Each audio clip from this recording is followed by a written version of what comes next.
sur des cellules d'isolement aujourd'hui? Parce qu'ils ne nous écoutent pas. Parce que tout ce que nous disons tombe à côté de leur plaque. Ils continuent à fonctionner avec les modèles de pensée traditionnels qui sont des modèles pétris d'autoritarisme, de quelque volonté de domination de l'un par l'autre. Ils constituent des modèles qui sont les diverses variations de l'ordre ségrégatif de la pensée, de toute une pensée dominatrice.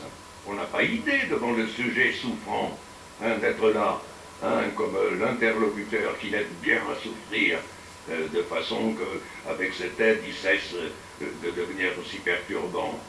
Alors, observer l'observateur, en fait, tous ces travaux au niveau de la simple clinique, soit de la dénonciation de...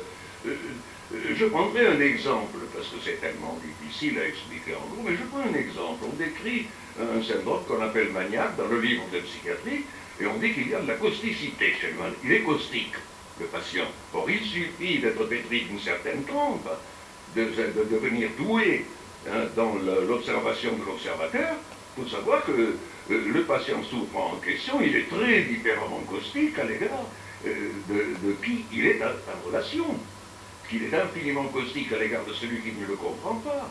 Comme Guillaume, dont je raconte souvent l'histoire, qu'il a publié dans un ouvrage délirant magnifique, de la façon dont il m'interrogeait, j'en suis devenu fou furieux.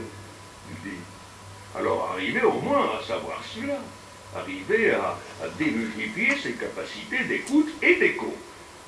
C'est dans ce sens que vous me demandez ce que je suis. Je suis quelqu'un qui a profondément milité pour donner droit de citer la vision poétique du monde.